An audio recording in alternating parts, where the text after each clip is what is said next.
Good evening, everyone. Hopefully, everyone can hear me just fine, and we're coming through nice and clearly on the stream. How's everyone doing? It's now Sunday, the 22nd of December, midnight over here. How are we all? Hopefully, everyone's getting ready for Christmas, or hopefully, everyone's done for ready and are ready for Christmas.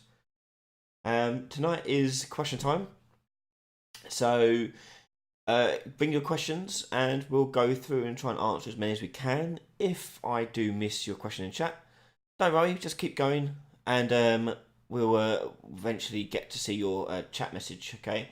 I've got chat on the other screen, so I can try and keep an eye on it as I can. But if I do miss it, don't worry, just keep plugging them away.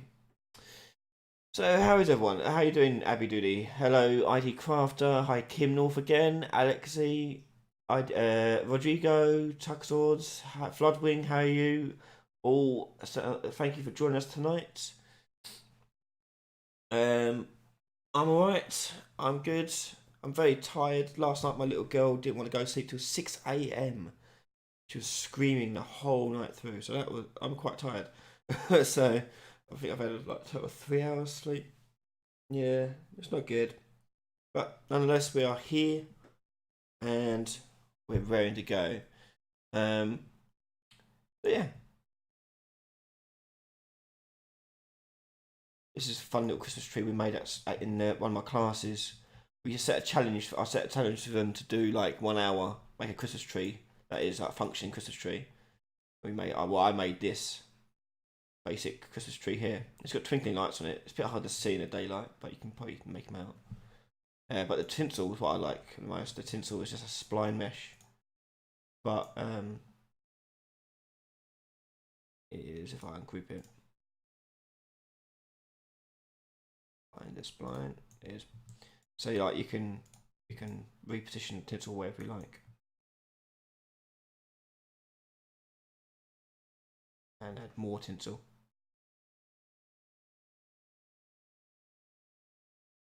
And you change the colour of it as well. Red tinsel there. It's quite cool. It was fun to do. That's one of the challenges I set my students to make is to make a Christmas tree. Get loads of ways of doing it, but never mind. Anyway, let's have a look. So we've got some questions coming through. Okie dokie.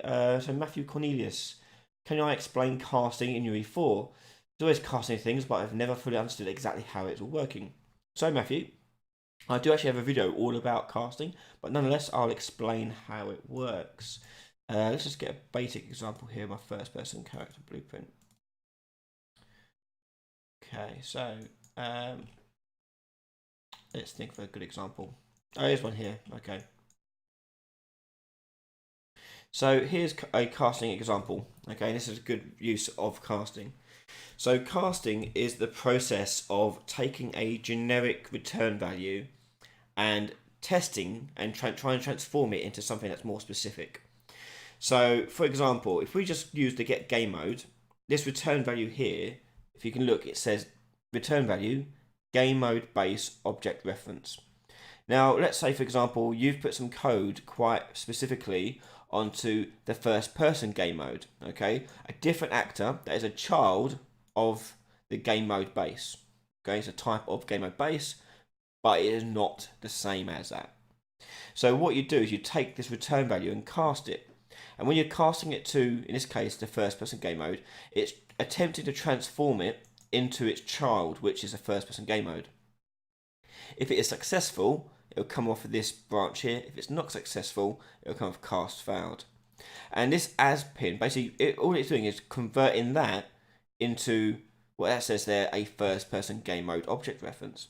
And that means it allows you to access all the variables and instances and functions that belong to that particular class. And that's why casting is used. We're taking a generic reference, which we get from most functions like this, and then converting it into something a bit more specific that we need to use for later use.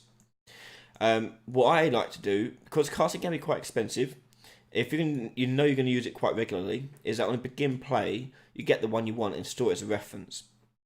Because once you've got a reference to the specific instance of your game mode, in this case, you can store at like an address. Basically, you get finding the address and figuring it out. Okay, and you're storing it. And that's casting. Hopefully that explains things, Matthew. As I said, I do have a video on it, so you can have a look at that in your own leisure. ID Crafter, how much C++ have I touched? I haven't touched it so much in Unreal 4, but I have touched it elsewhere, doing like Visual Basic stuff, Visual Studio stuff. Yeah, not much in Unreal. I've looked at it, but I haven't really dabbled much in it in Unreal. Yeah, we'll eventually get around to at some point in the future doing some tutorials, basic tutorials on C++ and how you'd use it with blueprints. Kim, Ryan, I have enemies who, when alerted, chase and attack the enemy with a sword. As you can imagine, it becomes frustrating and not fun when loads of enemies hit you at the same time. I need a ticketing system. How do you go about solving this problem? It is a ticketing system, like you describe. So it'd be on the game mode, typically, or the level blueprint, either one. I prefer the game mode because you get access to it, like in this example here.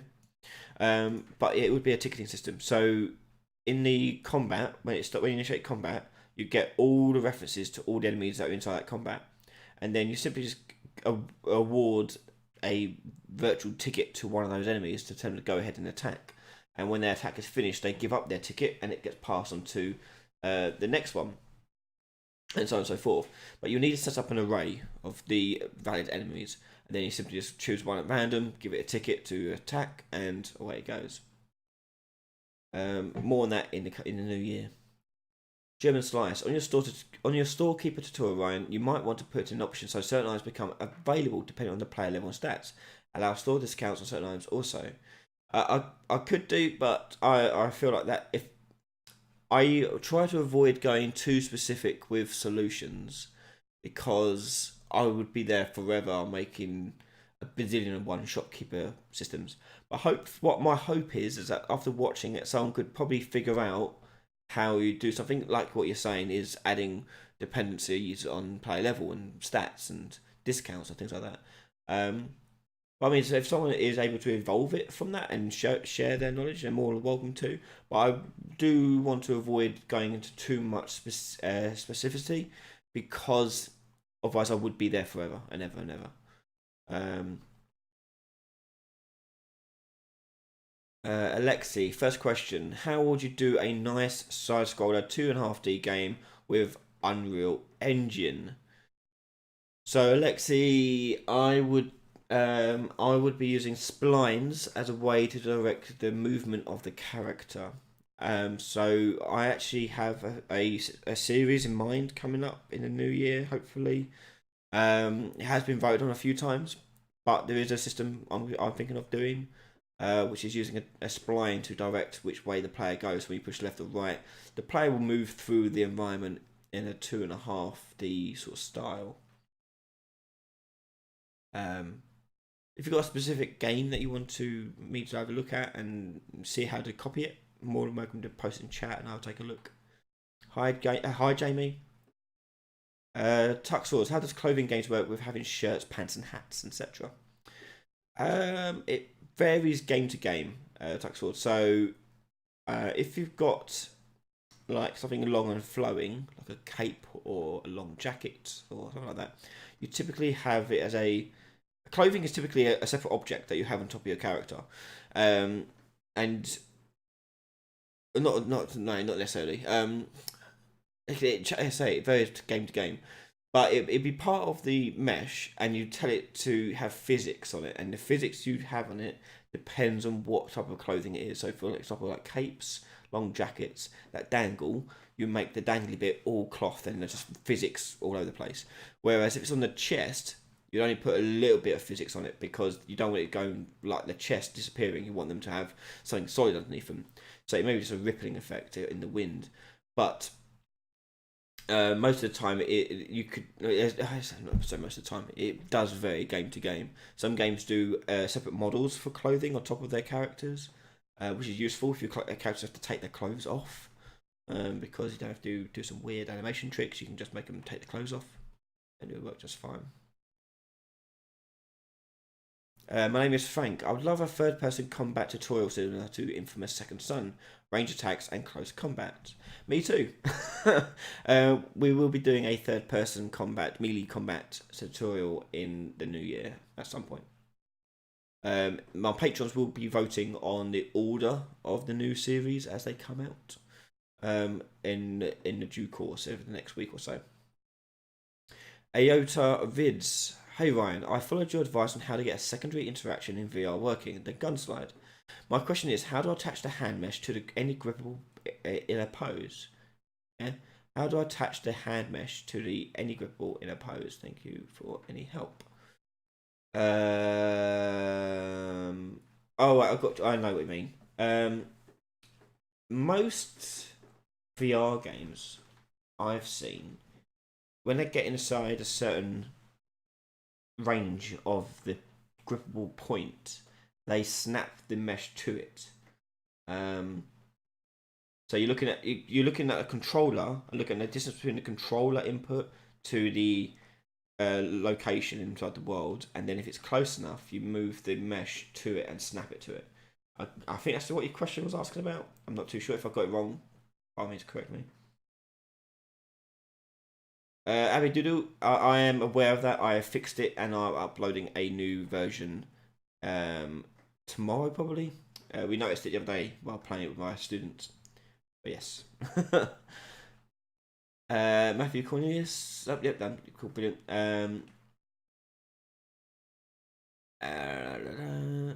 Floodwing. Oh wait, no. Oh, thank you. I'm glad you understood the casting made sense. My name is Frank. I think what's more difficult for me is setting up a range attack.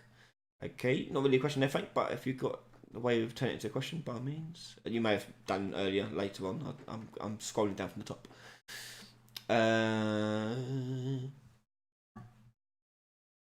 ID Crafter, how can I make my car model move when I go to the car and it doesn't drive? So the car needs to be a pawn that you possess. So when you say get into a car, you switch the character control over to the car. So it needs to be a pawn, and that's the first step. Next step is all about car physics and car driving. In that case, take a look at Unreal's car blueprint system in their project defaults. It's quite good. Yeah, so it has to be a pawn that you can possess. Kim North. I have streaming levels, it works fine. However, I've noticed when I lose some life in stream level 2, my character's health bar doesn't update until I return to level 1. It seems as though the HUD is set to level 1 in the game mode. Any way to get around this issue?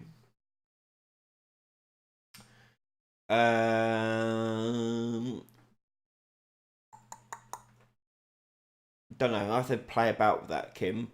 Worst case scenario is that you can make a game instance and put it into the game instance. The game instance is launched at the very, very start of the game and persists the whole entire way through. Unlike the game mode. The game mode does change per level. I'm guessing, though, what you should...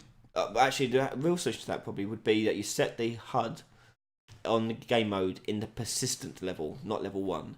So you have persistent level, and then you have level 1, level 2, level 3, level 4. And set it into the persistent level, because that's always going to be there. And then level 1 and level 2 are sort of overlaid on top. So it should work in the persistent level.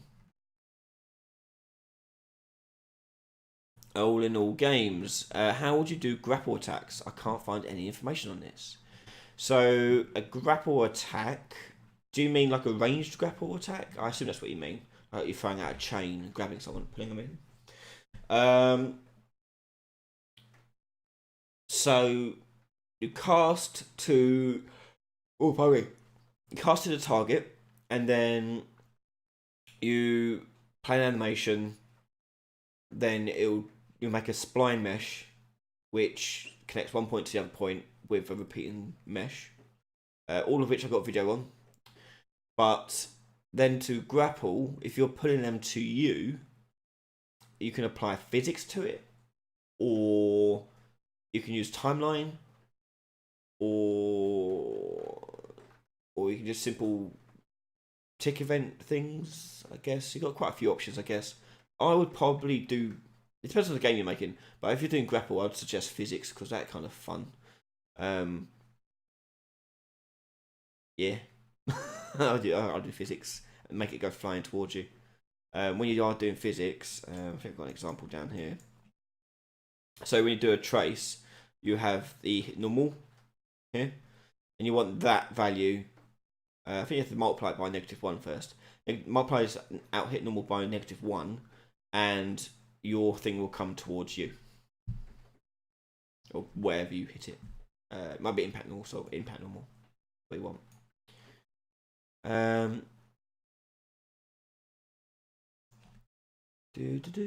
Floodwing. Would you ever consider making a tutorial cloning the Taken Turn system that Star Wars Knights of the Old Republic uses? So Star Wars Knights of the Old Republic uses time-based, it uses time-based attack system. So it's not exactly taking turns. Oh wait, is it? I can't remember now. Oh no, you're correct. It is taking turns. You put it into a queue, don't you? My God, this game's so old. I can't remember now. Yeah, so you put it into a queue and then it plays out each one. I mean, I could. I do want to do a JRPG tutorial, which you could kind of take that same system and apply it to Knights of the Old Republic. The only difference between Knights of the Old Republic and say a JRPG is that you don't get like a cut to a battle scene. It just all takes place in the same world. That's the only real difference. I'm doing very well, thank you. Get a gaming job. You're welcome, Frank.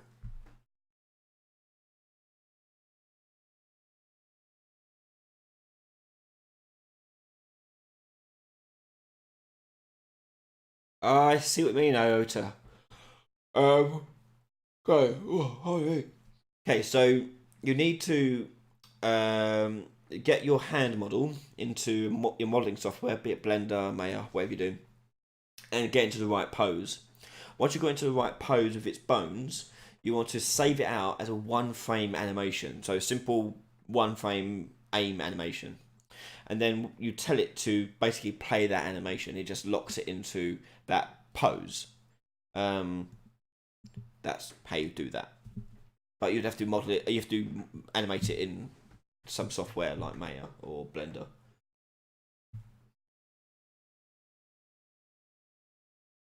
A10 Music. Hey man, how do you pop up a picture on the screen and disable all movement along with camera movement until you click out of it? What do you mean, like a pause menu or just a random picture? So I've got a video about pause menus. You're more than welcome to check that out on the channel. That sounds like it would solve what you're trying to do, but otherwise, to disable all movement on something, you just do disable input. So if I want to disable input on this first person character, just do disable input, and you plug in your player controller, and it will turn off all input on this player controller. So one thing, this is what just a side note of how input works in Unreal. Imagine like, right, ignore that this has got content in it. We're not interested in content. Just look, I'm just doing it for shape basis. But imagine like you've got all these. Imagine these are different actors, okay, and these are all actors that you've enabled input on. And what Unreal does, it sort of puts into a stack like this, okay? So when you do enable input, it chucks another one on top of that stack. So when you push like a button, it goes down and hits the top one on the stack, which is the most recent one that's been enabled on input. Now, when you do an input, so if I've done here, say for example, left mouse button, this left mouse button would trigger and will go down to whatever is enabled input on. Now on here, you can see there's an option saying consume input. Now consume input means as soon as that's been resolved, so imagine if you push the left mouse button, this one does not have an event for a left mouse button, but this one does. So it will flow through this one and hit this one, and because it's consume an input, it will stop there and won't go down. If you want the mouse button to trigger everything that needs it, you just turn off consume input, and away it goes. It'll go through all of them, triggering all the left mouse buttons. Okay, that's how input works in Unreal. Just a little side note. had to explain it to a student the other day, so I thought I might as well explain it to you guys while I'm here.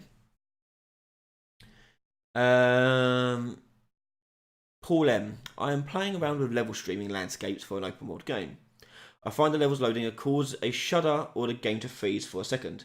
Do you know how to figure out what's going on?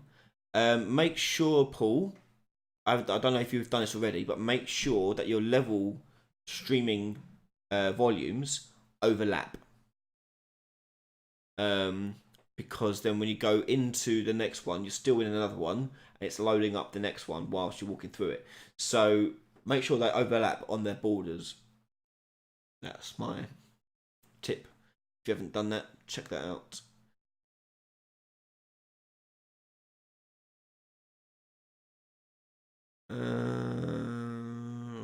Stellar Dweller. Why do my pawns fly around like pinpricked cartoon balloons when I set simulate physics?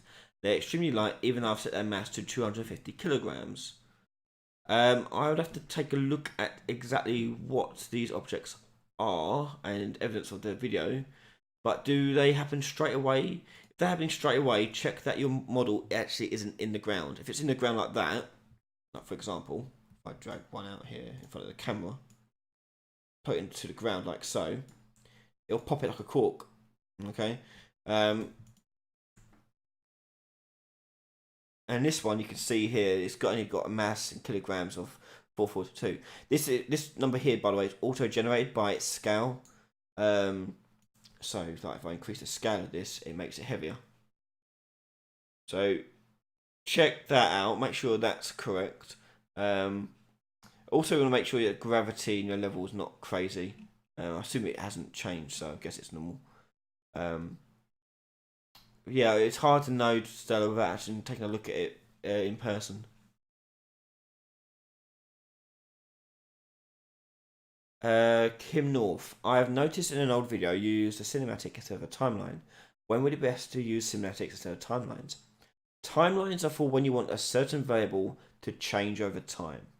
Cinematics are for creating multiple things that animate around your level.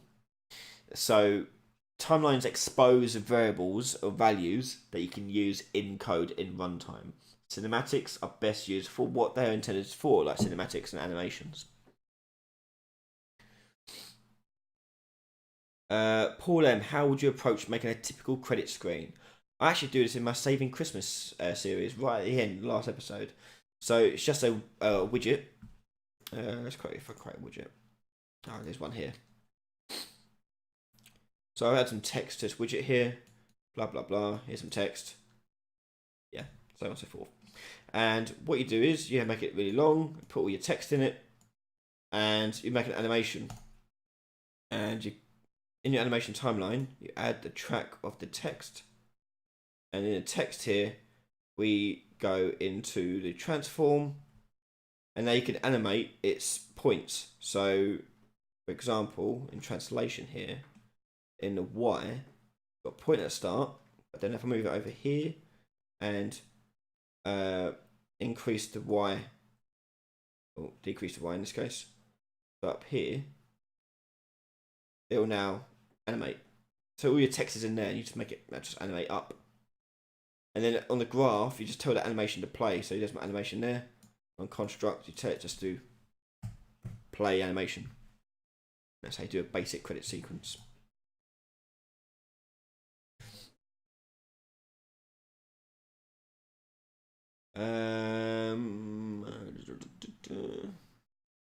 IOTA Vids. Do I have a VR headset? I don't, but I am hopefully planning on getting one next year to start doing some VR stuff. Because I'd like to do some VR stuff, especially in the run up to Half-Life Alyx. Showcase how to do certain things like that. All in all games. When you asked about grapple attacks, I was thinking of like fighting game grabs. Oh right, okay. Trace to porn, play animation while playing your own animations. It's just animations. Yeah, you take the play animation. That's all they do.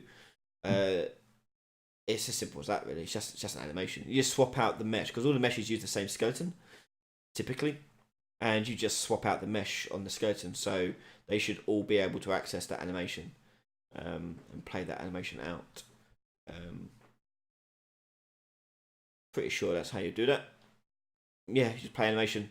So each one's got a different role in that thing. So if you like, you tell player A to play grapple A and player B to play grapple B, and because they're right next to each other, it will look like they're picking each other up and throwing them around.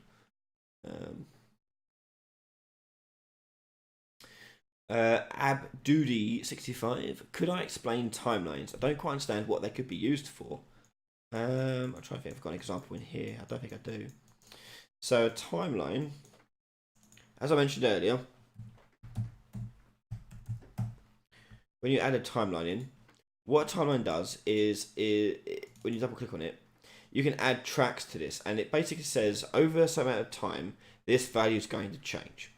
Okay, and the value that you change is totally up to you. What entirely you want to do depends on what you want to get out of it.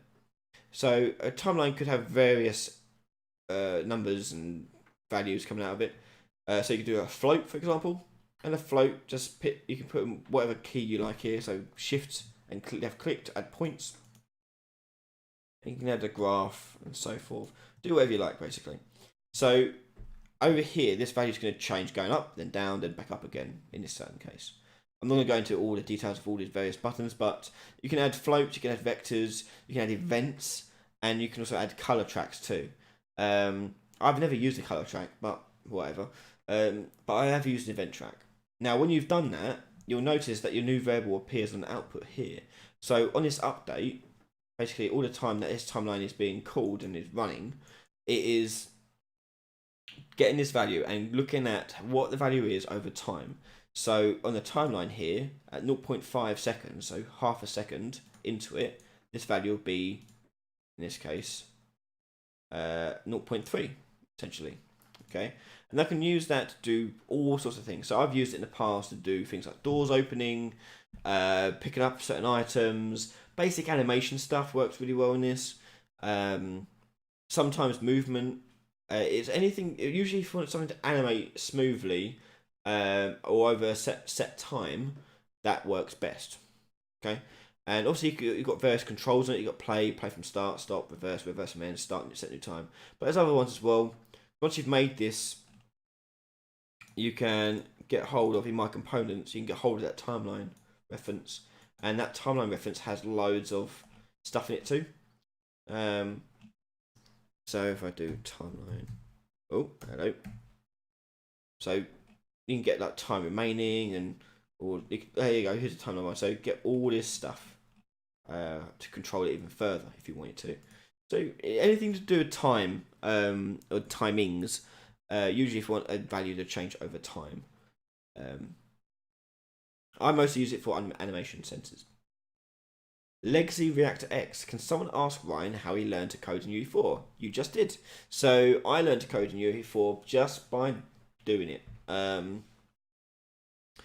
obviously played around with other engines before Unreal, so I came into it with some knowledge already of how things work. It's just a matter of figuring out how Unreal handles it. And a lot of time it's just me practicing, playing, messing around with it, figuring it out. I tend to have a good habit of picking up new skills very, very quickly. I've only been doing Unreal for about 3 years, I think. Yeah, 3 years. Properly anyway. And yeah, I just picked it up. I just practice all the time. Play about with it all the time. Always trying to learn new stuff. There's still loads of stuff I don't know about it. Or not 100% sure on it. But as I practice and as I develop my understanding of how it works and what it does, I too improve my understanding of it, and therefore I can apply new things, and then do more videos on it. So yeah, just by doing it. When I get stuck, I just hit up Google, look at documentation, look at YouTube, just like everyone else. Just with my way of thinking, I can reinterpret information to make it make more sense, which makes me, I guess, a better teacher in real life. So yeah, excuse me, needed a typical drink.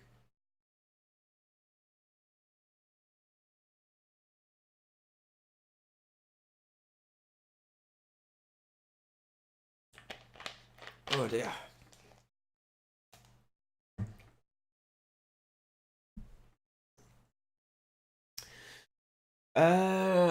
Okay, so Aten music. I tried to disable input and detached it to the player character, but disabled all input and would get stuck. Sorry, Aten, I'll have to scroll up and find out what your original question was. Oh, about the pausing thing. Okay.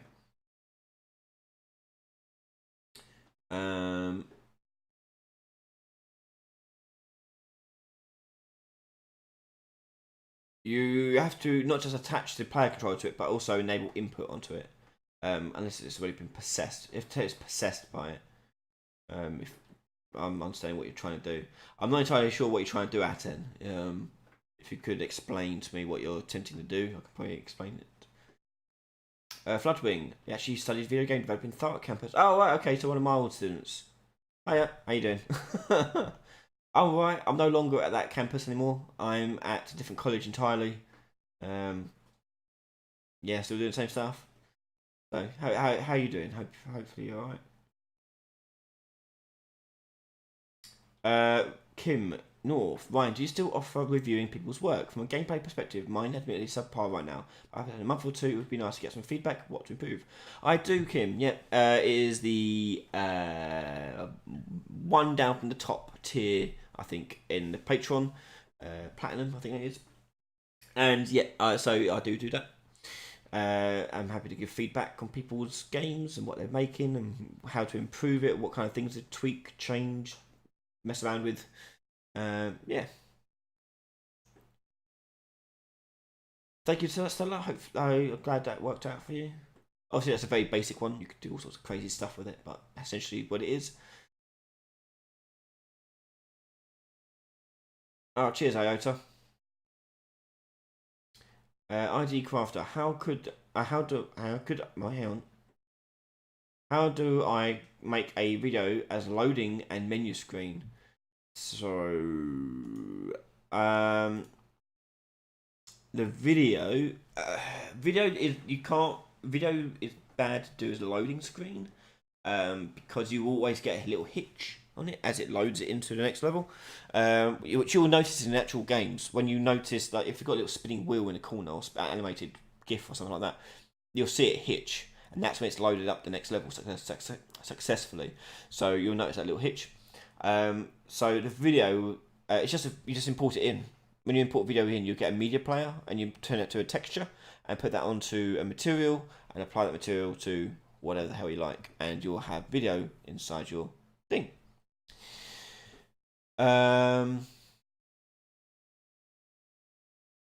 EM3 Plumber. Hello, Ryan. Hope your holiday season is blessed. My question is that have you played Risk of Rain 2 yet? My holiday season is blessed. I am home now with my 2 children and my wife, so I'm very blessed. And no, I have not played Risk of Rain 2 yet. No. I've got a backlog of games as long as my arm and then everything else. So won't be adding anything to it anytime soon, sadly. Iota Vids, I'm going to ask one more question before I just go work on it. Is spawning a hand mesh on the grippable item a solution as well? I feel like having so many animals on one mesh is going to get bloated. Yeah, it can be. It might look a bit weird because it'll just snap to it. But yeah, you will have a lot of animations. If you ever load up like what some of the Paragon assets, you look at the sheer amount of animations one character will have. Animations are a lot of work that gets added to a game. So yeah, it does happen. Yeah. Kim, did you manage to look at my game on video channel? I cannot remember, Kim, honestly. Did you send me one in chat? I can't remember last time if you did or not. I probably did. If you sent it to me, I just cannot remember for life of me what it was. I'm afraid. But if you send it to me again, I'm happy to take another look.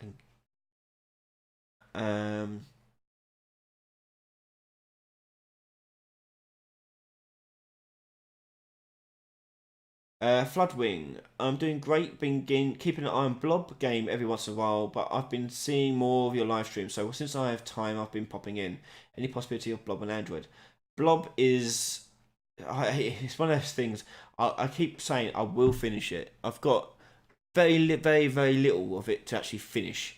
It's just I cannot be bothered to do the artwork. There's 4 pieces of art that I cannot pull myself to do, and it's one of those things that I need to sit down and just do it for a day. But trying to find a day to myself where I don't have to get distracted is tricky. But it will be, when it is out, it'll be out on Android and iOS at the same time as well. Abdudi, what is my favourite tutorial I've ever made?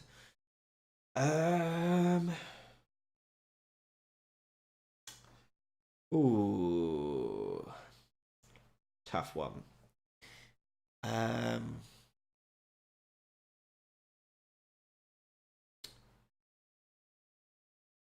can't think.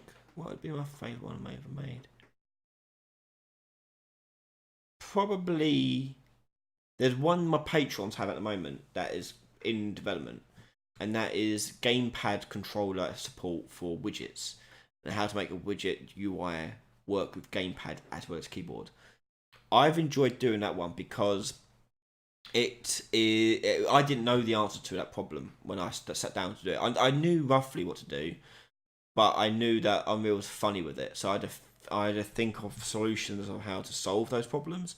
So it was really fun challenge to come up with simple solutions to complex problems, which is sort of my sort of approach to all of these tutorials, is trying to find a simple solution to a complex problem and trying to make that solution as flexible as possible to make it as suitable as possible to as many different things. So I've really enjoyed doing that one so far. Other than that, I really like the shopkeeper one. Again, it was something that I quite like because it was so adaptive and really cool. Yeah, I'm trying to think what else. I've liked quite a lot of the little ones I've done as well. Yeah, it's a lot of mixed, quite a lot. What's your favourite ones? Let us know what your favourite tutorials I've made.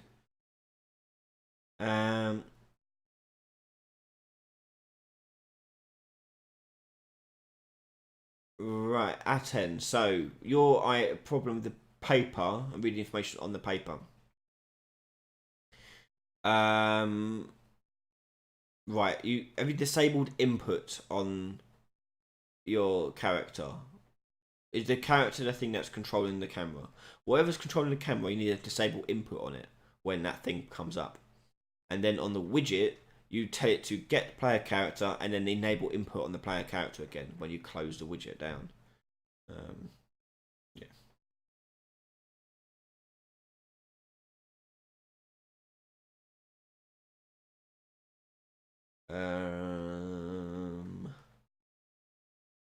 I do, Floodwing. I need help. If anyone fancy doing some artwork, I need some hand painted artwork, and I've done the pencil drawings. I just need to sit down and just do the hand painted artwork. And I'm not the greatest artist. I'm still very much developing my art skills. Sorry, it's chocolate now. Carnivore. Sorry, can't pronounce your name. But have you made or will you be making any tutorials on player cover system or NPC cover system? I'm sure at some point I will be, but it's not on the docket straight away. There's a handful of series I've already got on the docket that I want to do for next year, but we'll see how busy we are. One thing that I want to tell you all now while we're still here is that in the new year on YouTube, currently I'm releasing 2 videos on a live stream each week. After in January, in the new year, I'm going to attempt to make it 3 videos and a YouTube. Okay, and a live stream. Sorry, so 3 videos and a live stream out on YouTube each week in January. Gonna see how that goes. We'll see. EM3 Plum. When you start the ability system tutorial, is this going to have replication? Off the bat, no. What I want to do with the replication stuff is I want to do it as a separate series to explain how replication works in of itself. So I'm holding off until then, because if once you start adding replication to a tutorial series, it gets really complicated. So as soon as I want to keep it a separate thing. So I don't like to mix and match tutorial systems and bring them all in together. Otherwise it requires a lot of pre-planning work for the viewer. So for example, if I was to do the shopkeeper series, for example, using the same inventory system from way back when, that's a lot more work for someone new coming to find out how to do shopkeeper inventory system. So I thought I'll show them a simpler way of doing it and adding it to that series. It doesn't rely on people going back and forth too much. Aten, use a third person, move the camera to turn it into first person because I wanted the player to have a body mesh. Could that be a problem? Possibly. I'd have to see blueprint code, unfortunately, to get a good eye on it. There's a lot of tricky stuff. It's one of those things where it could be numerous problems. Xe Perez UE4. How do I feel about Russia? I want to learn a language. I do want to go Russia. I've never been. I want to go to quite a lot of places really across the world. Just time, money, kids. Do I want to learn a language? No. I did at school. I did French. I barely remember any of it. My wife speaks fluent Spanish, so I'll just rely on her for the linguistic skills. Let's do that. Lurking, by the way, on Twitch, can you explain the workflow for adding different types of equipable clothes that will deform with animations? So there are two things. You're talking about like, okay, let's approach this. So if you're doing equipable clothes, there's two types of things you could do. One is make it a mesh that sits on the player as a socket. So it like shoulder pads, helmet, belt, buckle, even shoes, boots, and things like that. They're things that don't have to deform. You could do with just a bone socket, okay? But if you want clothes to deform with animations, there's two ways about that. And it varies game to game. So one version is that it's all texture based. So you paint, basically body paint the character with this shirt or whatever. Or you swap out the mesh for the other mesh. So, for example, if you've got like a shirt, you basically cut out the chest of the player character and put a new chest inside of it. That's a bit drastic. It can lead to a bit wonky stuff, so you don't see it that often anymore. But that's one way of doing it. Another way of doing it is that you actually rig the skeleton into the clothing as well. So you just swap out the meshes entirely for that. So you add the animated mesh onto the socket, and then it animates and flaps about, does stuff like that. Most game, if it depends on the game you're trying to replicate. For example, if you look at World of Warcraft, which is what I was looking at when I was doing my equipment series, that uses a combination of 3D meshes in sockets as well as textures to handle their clothing.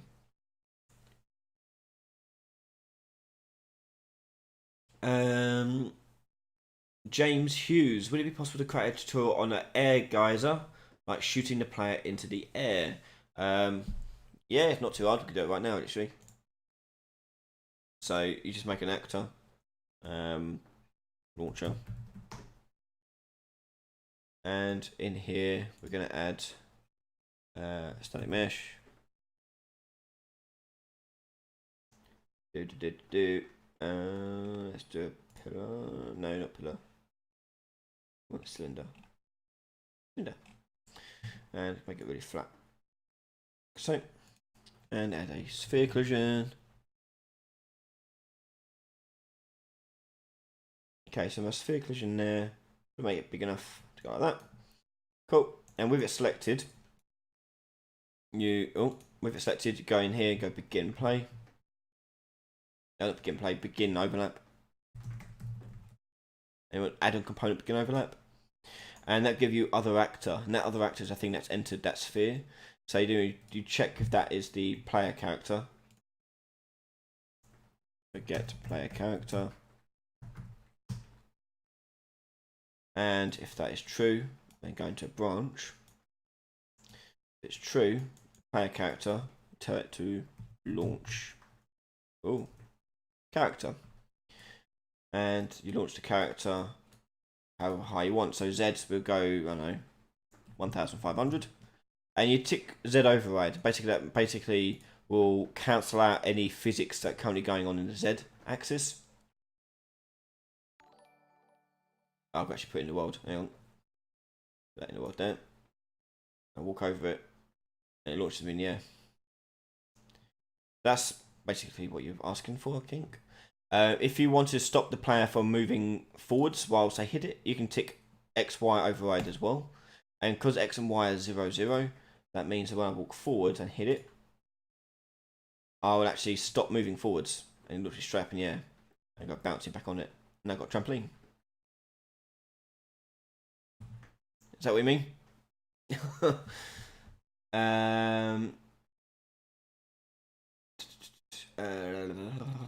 Stellar Dweller. I've seen another YouTuber called Julia, who is making a game with all hand-painted artwork by her. It reminds me of Yoshi's Island. Oh, cool! I have to check that out. I love hand-painted artwork. It's my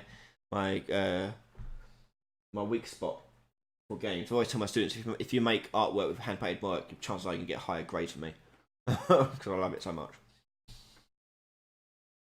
Oh, cheers, Abby, dude. I'm glad you're liking making your first game series.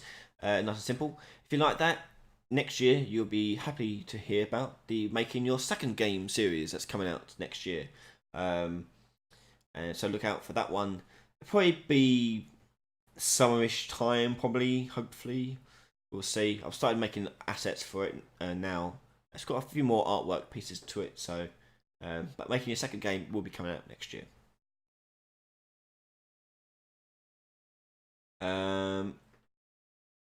Yeah, I'll try. I'll put it on the docket, Atten, to show how to make a tutorial of that. When you look at a piece of paper and bring up on the screen and put it back down. I'll try and get it out for you as soon as I'm able to. But be aware, it is Christmas. busy. And you're welcome. I'm glad you enjoyed the teaching and enjoyed the videos. M3 Plum, what do you think about releasing games on Amazon Marketplace for Fire TV? I believe it's the most widely owned game console in the world. Yeah. Release games on everything. If your game can run on it, release on it. The more people that can see your game, always the better.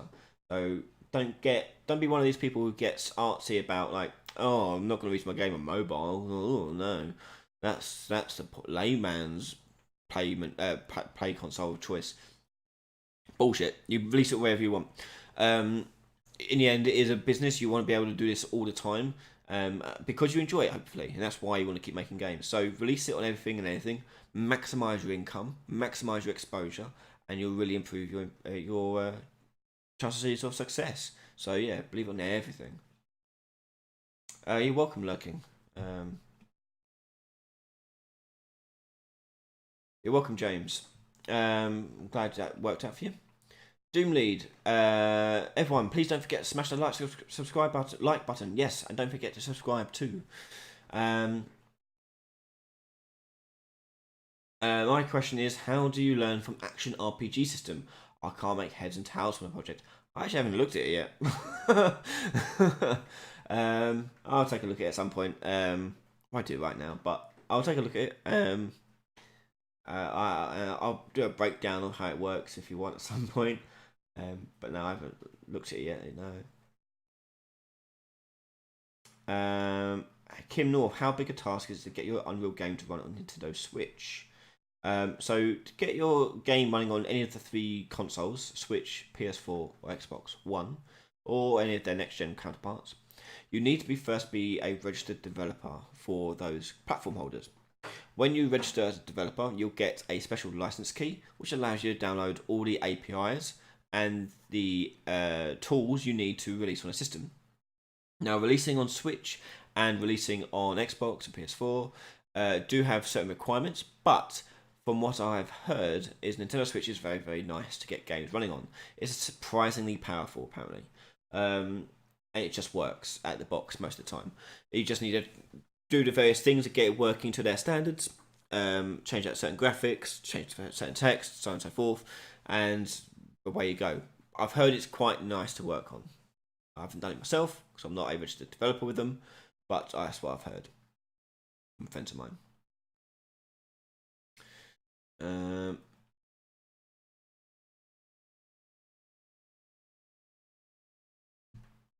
I mean, yeah, we can. I'll see how if I can load up the action RPG thing. Let's take a look at it live.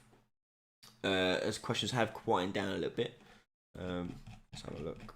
I think I've got it downloaded somewhere. Yeah. We'll just chuck it into here. Great.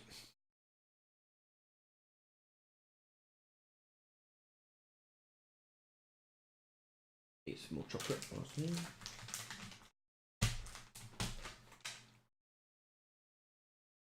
Let's see how fast it downloads.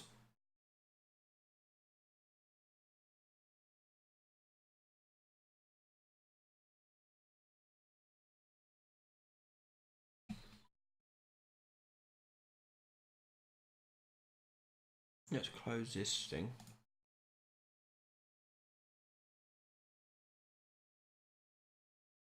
Meanwhile, I might as well show you something I've been working on. So, as I mentioned earlier, if you weren't here, I'll explain again. I'm quite good at programming. My modeling skills and animation skills need improving, and texturing skills need improving. So, I've made a bit of an effort recently to try and improve my modeling, texturing, and animation skills. So, as I'm always developing stuff, I'm always working on stuff. So, I thought I'll try and make my own custom gun, because my students have to make a gun game, like a shooter game for Overwatch type of thing. So I wanted to see if I can do that alongside of them. Obviously, I know the programming part, but I usually have another tutor of me that works with me, and he does a lot of the modelling stuff with them. So I've been wanting to do a thing. Hi, Kills. I'm not ignoring you. I see you. I'm glad you like the videos. James Hughes, I want to say that everything you do on this channel is massively helpful, and without the channel I wouldn't know where to go whilst I'm at school. Hope you keep this up. I am planning on keeping this up for as long as I possibly can. You're welcome.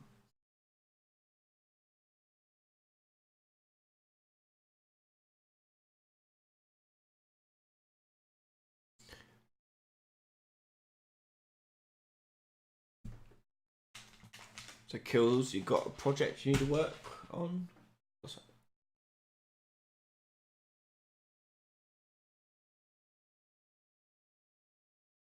I'm glad I've been helpful.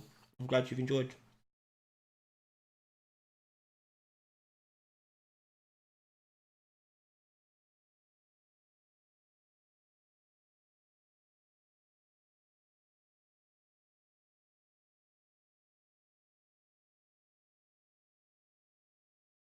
Yeah, so here's the gun I've been modelling. See what you think. So here's the gun. Got some animations on it. Got to reload. I don't know. I quite like it. It's not bad, really, I feel. It's maybe a sort of like Overwatchy, so not realistic texturing or anything like that, but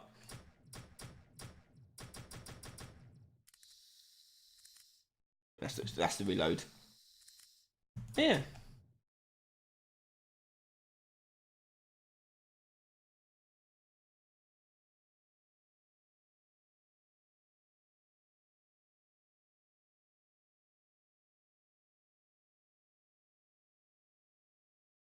Oh, cheers.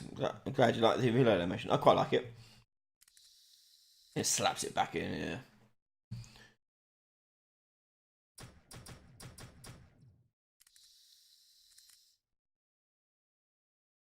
Um,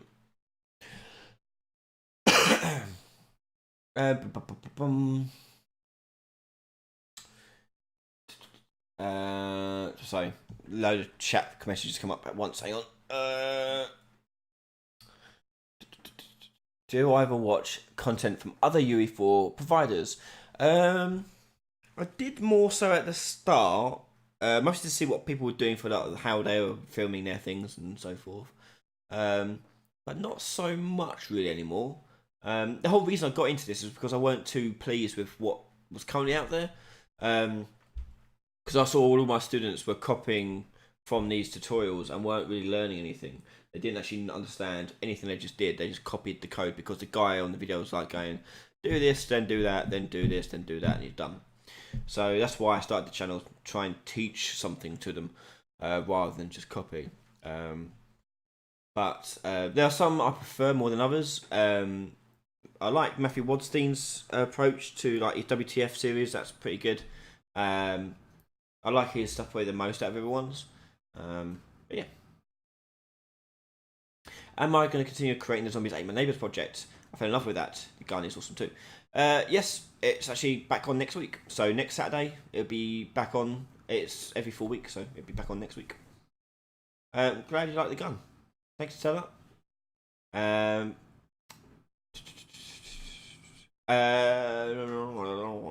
So kills for lols. So the AI nav and stuff didn't put a video up for it, or AI HP or AI damage.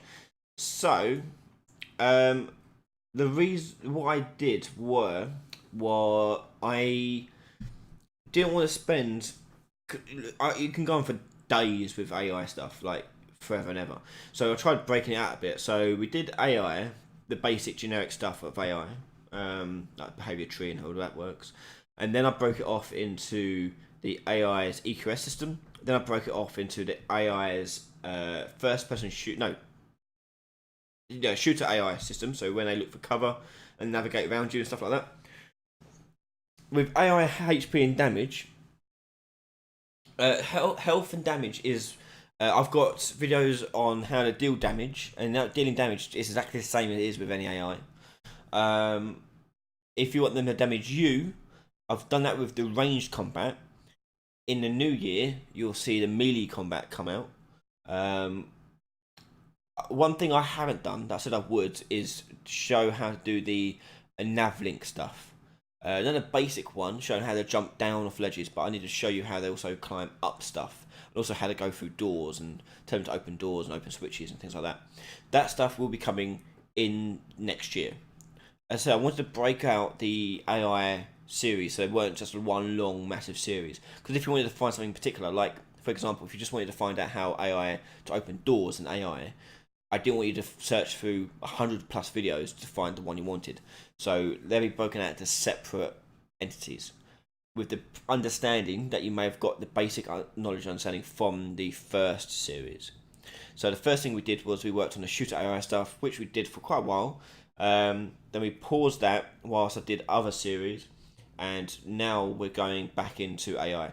I want to do a thing where I do AI because people love AI, so I'm gonna do AI, then do another series, then do AI, another series, and AI, and like sort of leapfrog it. But as I say, it all depends on time. If I have loads more time, then I'll do more AI stuff. But so far, the plan is to leapfrog it. So I've got a series at the moment I'm trying to finish up for my patrons, and when that's finished, the next one will be another AI series. Next AI series will be about melee damage and how do melee combat stuff with them. But yeah, so they will be coming. Sorry it's taken so long to get to the particular one you wanted. But AI damage in health pool and all that stuff, you can take the damage, the dealing damage video, and just apply that same logic to the AI one, and it'll work just the same. We're going to keep going for a few more moments. So if you do have any final questions, please throw them up as soon as you can. That'd be great. What are you talking about then? Kills for lols.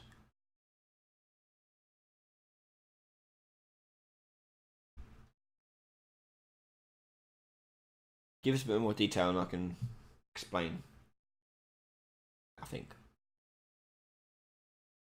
Whilst I wait for chat, I'm going to have a bit of chocolate.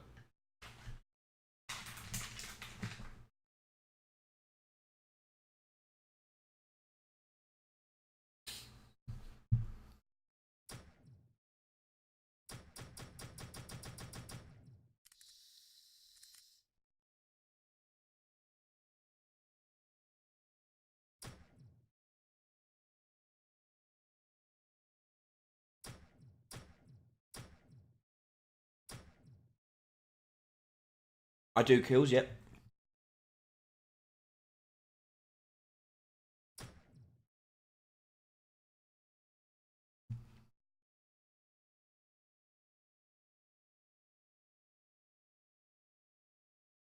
Doom, I do have a Discord. It's for my patrons, so if you want to be joining it, it's just $1 a month. And you can join the Patreon. Discord, sorry. You followed my AI tutorial and couldn't get the media attack animation to play. Any suggestions, Atten? So make sure. Again, I haven't got it on here. Maybe I do actually. Hang on. Have I done? No, I haven't. No, I haven't got it on here. So you want to make sure that on your animation blueprint you're exposing a slot. It's hard to show without actually doing it. Hang on. This one. So you have an animation blueprint like this one. And when it loads up. So on here, you'll have your state machine. And then that'll go into a slot. And then that'll go into there. The reason why you do that is because if you've got your attack onto a montage, the montage here, they will then override what's here. Okay? Because otherwise, this will just run through and just play what's ever in this.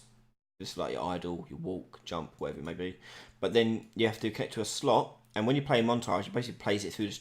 Basically, I think of slots like channels on a TV. It plays it through this channel, and because it's telling it to play through that channel, it's going to override it and replace it, and then play it through the output.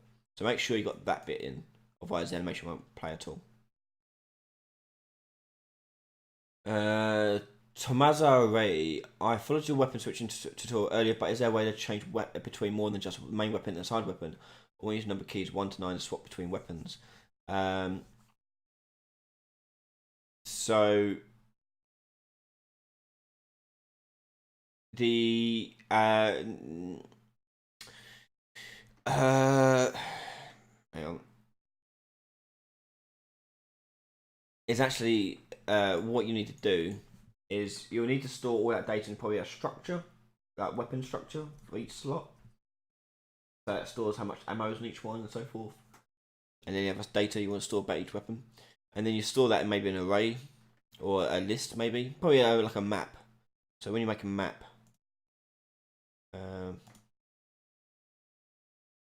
here's jar. Change to a map, for example. And the other one is an actor of some kind. Okay, so you have this map here, and on each element, so this is number 1, this one here, 1, that'd be the gun for 1. Then you do 2, gun for 2, and so on and so forth. And when you hit the number key, you want to do, so you go like num key, and you do each one of these. You then plug that into that map and get that number. So when I go number 5, for example, I can get the particular key I want from here. So get key, display name, and then you can break that out to get the int, and you can get the I can't be exact one now off the top of my head now, but there is a way of getting the integer just from this value here. But you have to convert to string first. Usually what I have to do. To string, and then int. Int or it'll probably be actually might be called real.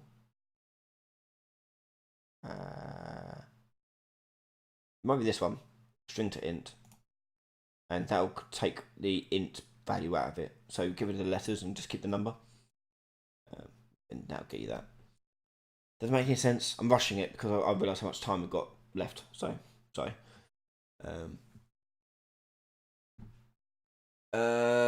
Stella, is there a way to make an IO that will follow you in flying movement mode? Not easily, but yes, but not easily. Because currently, by default, Unreal only has a 2-dimensional nav mesh. You'll have to devise your own 3-dimensional nav mesh. That's the tricky part.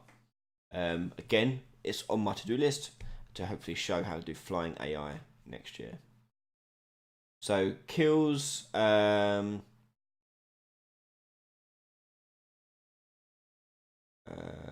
Kills. Okay, kills. Asking loads of questions. Okay. So as I said with the AI stuff you're asking for, the original series ended quite abruptly because that's when I decided to just change it so it was broken into smaller AI series. I never went back and changed the ending of that to indicate that. That may be where the confusion lies. But what I did promise in that video, we will get to, but they'll be their own separate series. How often do I do these question vids? So question videos like this live stream happens every 4 weeks. All my live streams happen on a 4-week rotation. Okay. So next week is the game we're making of Zombies Ate My Neighbours, and that again is every 4 weeks, and so on and so forth. How old am I? Pardon me. I am 32. 32? Yeah, I'm 32. Yeah, I'm 32. And how often? No, that one. Did oh yeah, let's check. It did. So a quick flick through. What's that? Have a look at Doom in a second. If you Josh joining us, but Doom lead has asked, can I have a look through the action RPG? Because I haven't looked at it yet, and trying to figure out what it's doing, how it's doing it. We'll have a look through in a second. Hi, Hairy Cabbage, over on Twitch.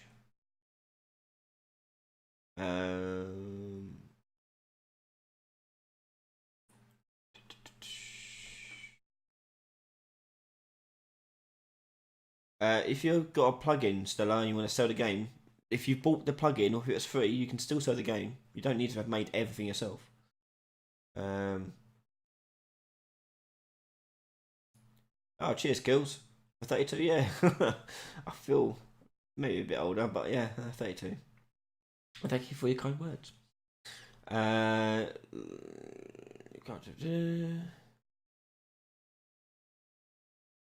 Sorry, Kills, I can only really offer it to patrons, unfortunately. I have to keep to my promise. I have to treat everyone the same, unfortunately.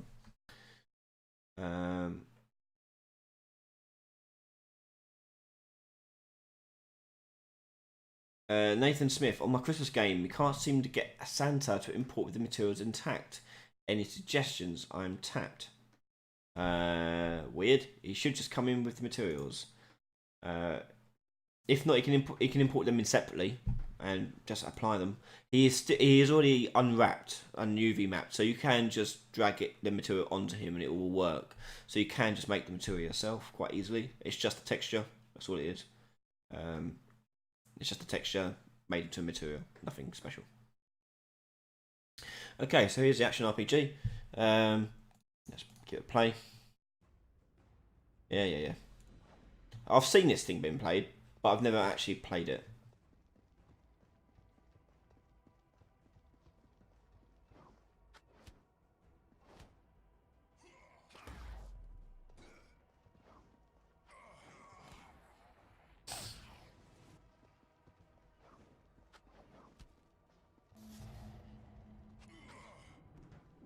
Okay, that's cool.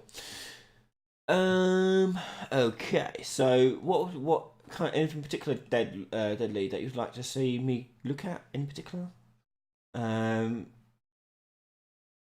Innocent Baraka. Hi Ryan Laley, do you have any advice on creating and arranging interesting levels? Oh man, that's a long topic. Um, think of levels like stories. There's a beginning, middle, and end. Okay, 3 act structure. The beginning structure is all about the setup, introducing. What if think about story development and then think it's replacing the hero with the level. So, for example, in the 3 act structure, the first act is all about introducing the hero and what they do, and then talk about the inciting incident, the thing that triggers them to go on their adventure. So very much the same in a level. What is the level's point? What's its purpose? What's it doing? And what is exciting that is that you want the player to push them through their level. Second act, you introduce more challenge and sort of belly of the whale sort of scenario, introducing challenge to the player. And by the time they get to the end, the final act, the player should be a bit more confident with the level. The level and the player character are sort of equilibrium wise, and they can continue going forwards with the challenge, bouncing off each other, sort of like a tennis match. Again, interesting level design. We can go forever and ever. It all depends on the game, depends on the linear, non-linear structure you're doing, all sorts. I'll try and do some. I want to do some more theory-based videos in New Year as well, and that'd be one of them, along with target audiences and how to make a game appeal to a certain type of audience and what kind of things to consider. Abdudi, when is the fourth part of Sim tutorial coming out for channel members? Oh, I'll put it up tonight. Apologies, I must have forgot to put it onto. It's hard to keep track of what ones I've put out and what I haven't. So I'll have a look. So Doomly, the player controller has an autoplay mode like the Asian mobile games. Okay. Okay, let's have a look then. So if go different class, try and find the player controller.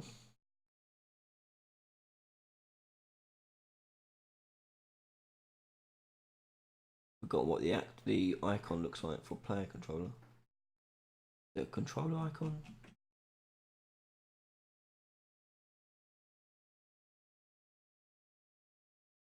Oh, it'd be easier if I just went into the player character.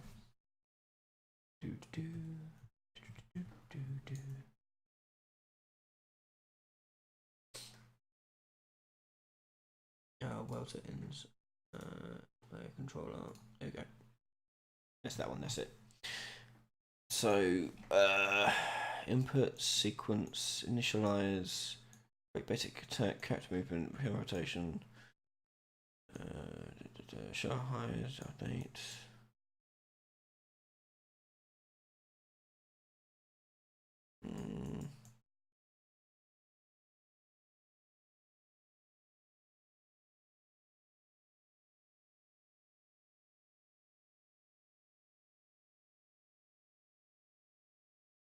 Oh, okay. Also, action input play. Is playing sequence notes. Okay. Toggle auto battle mode. Okay, so here we've got a game mode, blueprint.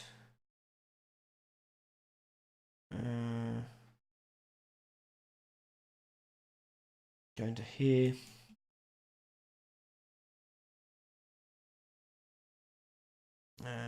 Stop logic. Possess player controllers. Initialize auto battle. That's on game mode. Go there. Get player controller. Get player character. Get the AI controller. Okay, it's just an AI controller. Okay.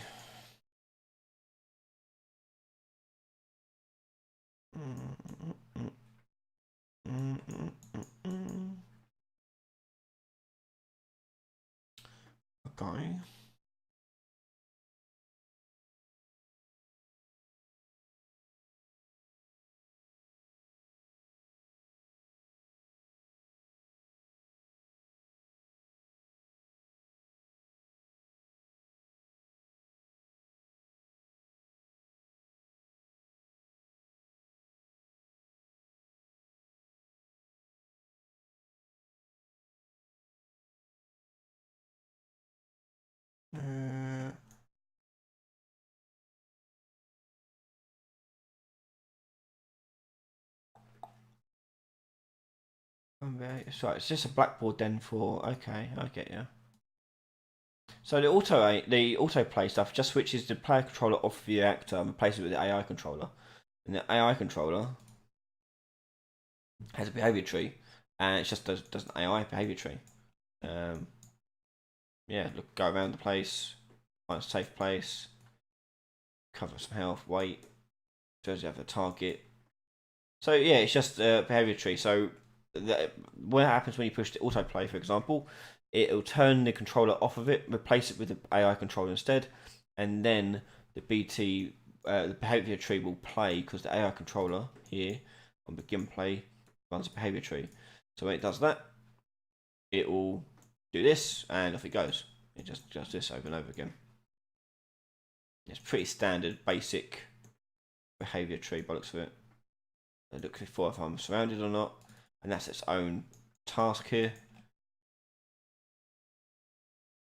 Okay, cool.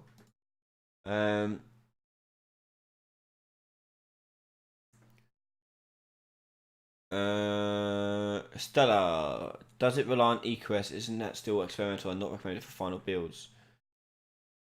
Yeah. You're right. EQS is experimental. But you can use it for final builds. It's just fine. It still works. It's pretty good. It's not final because it's still when you look at it, it's still bloody confusing because they haven't changed all the language over to make it make more sense, more English. So it needs a lot more documentation, things like that. But they've been too focused on other stuff to actually get to it. This one doesn't look like it uses EQS. Doesn't look like it. It's just using tasks. So if you're going to move to safe location, it's just move to thing. Go around. Yeah, it's just finding a random point, walking around.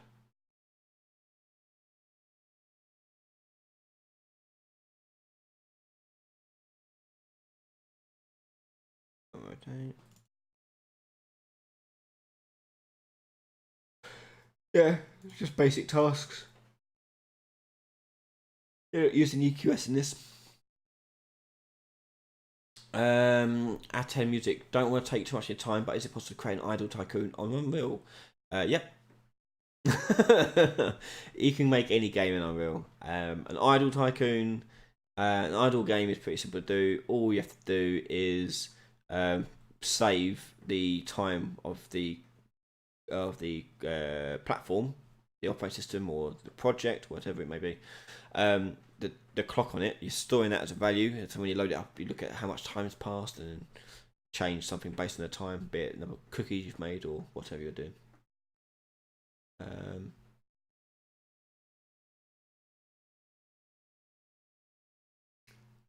Kills for Lols. Quick question: are you going to start up the series back again? The one I mentioned earlier. As I said before, we're not going to carry on with that series because we're now breaking off. We can't. We have carried on with it. We went on with the shooter AI EQS system. We just broke off into different forking paths because if I just stuck it all in an AI hopper, that's like a lot of videos on AI, just AI in general. I wanted to be a bit easier for people to find where they want to go looking for it. So yes, it will be continuing, but it won't be continuing in that playlist. It'll be a different playlist with a more specific name to what you're trying to achieve. One issue Kim had with EQS is interrupting it when a new event occurs. Is there a way of doing this? Doing what? EQS is kind of on a tick. I don't understand what you mean. The movement to it, that's different. That's not EQS. That's just a movement to a path. But that's not EQS. EQS just gets you a location. That's what it does. This project I've got loaded up here is the Action RPG template you can download off the marketplace. It's quite cool. They've got a couple of things in it. It's quite neat. They've done a bit of C++ editing in it. So, for example, where did I see it? No, where did I saw it somewhere? It's on the player controller. So on the player controller, I did this thing here. This get game mode or get game instance. Sorry, no, it's game instance. No, get game mode. So you see the game mode BP, that's their own custom function they made. And you see it's in the BP RPG function library. So they made their own function libraries and brought it into it. And that's what's useful about doing C++ stuff. You can bring in your own functions. But that essentially is doing get game mode, cast to this game mode, store reference as game mode. That's what that does. Just all in one little box.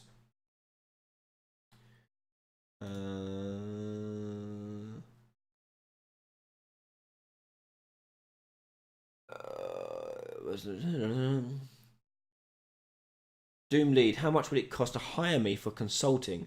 It depends. Check out my Patreon. Let's see if anything there fits your boat. If you need something a bit more extensive, then email me directly and talk to me about what you're trying to do, and I can try and quote you. Yeah. But check out Patreon because I do a little bit of consulting on there for top tier patrons. Moon Sun, hi, thanks for the video. Can you make a tutorial for ads in Unreal 4, for example, mobile games when lost character for see video ads can continue? I'll add it to the to-do list. I can't say when it'll get done, but I'll add it to the list. Yes, lots of videos, Teller. Jacob Maidens, would you recommend learning C++? I've been using Blueprints for a while now, and I'm wanting to work towards shipping a game. You can ship a game without learning C++. You can ship a game with Blueprints. Totally fine. But you're more than welcome. When it comes to learning stuff, I'm always going to recommend learning more stuff. There's no harm in learning new stuff, so I'm always going to recommend it. But you do not need to know C++ to ship a game. You can ship a game with Blueprints if you wish. Many have. Kim North. Okay, I have an enemy moving around from point A to point B. Is there a way to interrupt that move too? Yes. Yeah. If I can figure out where.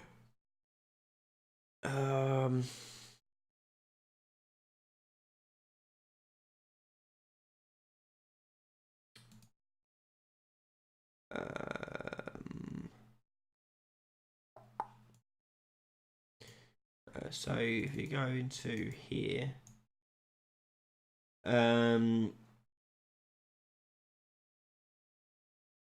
you can.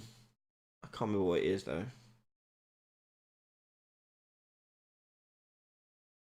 Let's go to a blueprint here.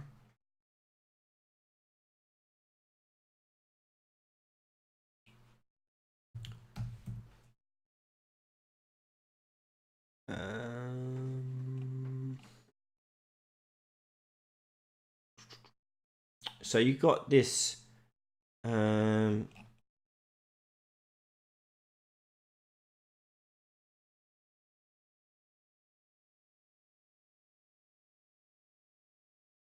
Maybe a ball.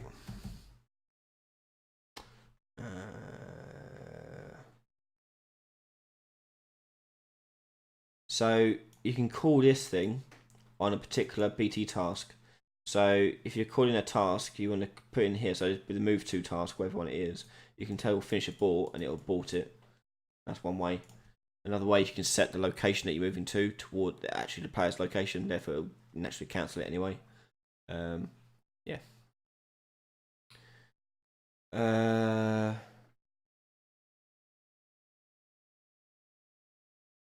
Kills for lols. Another quick question: can I create a video about damage and HP of AI and main character in a 3D view, or has it already been made? I've done damage or where the player is damaging their AI. That's called dealing damage. I've done both with melee combat and ranged combat. If you want to apply it to the player, it's exactly the same. It's just you flip the target, so the target is the player, not the AI. It's exactly the same. But yeah, check out my dealing damage videos. There's only 2 of them. Thank you for your time. Abby Doody, how's your fire game coming along? I haven't worked on it for so long because I wanted to get Blob done. So I switched development over to Blob. And then the channel kind of blew up. So I haven't had a chance to sit down and finish Blob. But once I finish Blob, I'm going back to the fire game. Taking back everything I've learned over the past year or so since I've last touched it.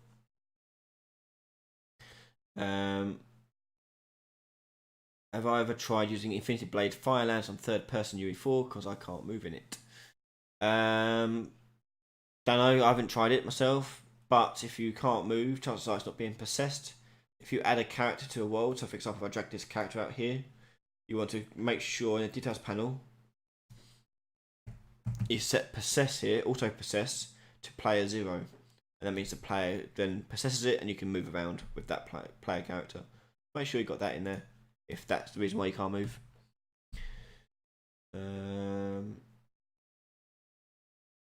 Yeah, I can imagine. You can, yes, in your abortion of a task can happen in the behavior tree. You could just make your own move to task and put an abort branch in there. That would work just fine, I think. I have to play about that. How to make it interrupt a move to. Yeah, I have to have a play. Okay, I think we're going to end it there. We've been going for about an hour and a half now, so we're going to end it there tonight, unfortunately. So, save your questions for next time, or if you're already a member or a patron, head over to my Discord or me in private and just message me like so. Abdudi, I would explain it, but I ain't got time. What level streaming is, but I'll happily explain it to you in private if you wish. Tomorrow morning when I've woken up a bit, I'm going to bed. I'm exhausted. So thank you again for everyone joining us. Hopefully you've got some answers to your questions. Next week we are returning to Zombies Ate My Neighbours and continue to work from that. I have totally forgotten where we got up to with that, so I'll have to refresh my memory for next Saturday and next Sunday, next Saturday, whatever time frame you're in. But come along next week and we can get discussing and talk about that game and look at where we go with that. In the meantime, though, everyone enjoy your Christmas and hopefully you have a good one. Get all the nice presents you wanted and all the nice food you get. It'd be great to catch up with you all after Christmas. So have a good night, everyone. We've got some more. We've got new Saving Christmas videos out every single day. Patrons are getting all the videos at once, as well as members. Once I've got all the videos uploaded and done, they are uploaded. I just need to compile it into a big list for the members and patrons. Once that's done, you will have that. But every day a new video for Saving Christmas. If you haven't played it, check it out on itch, Saving Christmas in itch.io. You'll find it and you can play it for free. What else we got happening? Got another maybe 1 or 2 more videos coming out before Christmas. Yeah.